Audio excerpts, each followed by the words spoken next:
रायगडमधील रिलायन्स नागोठणे कंपनीच्या कारभाराविरोधात बेडसे सिद्धार्थनगर व विभागातील शेतकरी चांगलेच आक्रमक झाले आहेत। पाईपलाईन बाधित शेतकऱ्यांनी रायगड जिल्हाधिकाऱ्यांना तक्रारी निवेदनानुसार आपली शेतजमीन वाचवण्यासाठी शेतकऱ्यांनी दंड थोपवले आहेत। रिलायन्स नागोठणे कंपनीच्या विरोधात शेतकरी योगेश अडसुळे यांनी आमरण उपोषण केलंय। या लढ्यात शेतकरी, भूमिपुत्र, प्रकल्पग्रस्त ग्रामस्थांनी आंदोलनाला पाठिंबा दर्शवलाय। त्यामुळे येत्या काळात हे आंदोलन पेटण्याची चिन्ह दिसू लागली आहेत। इथे ते पाईप टाकतात, हा शेत आहे ना त्याचा, योगेश अडसुळेंचा।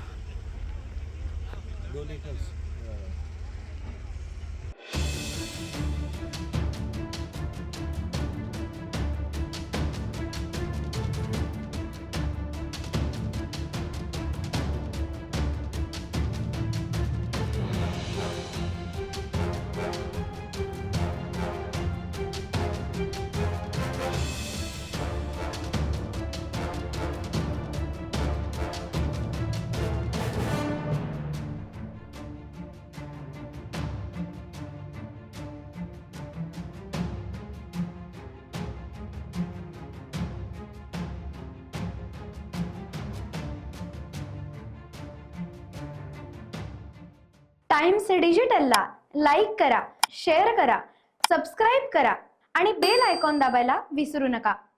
Times digital.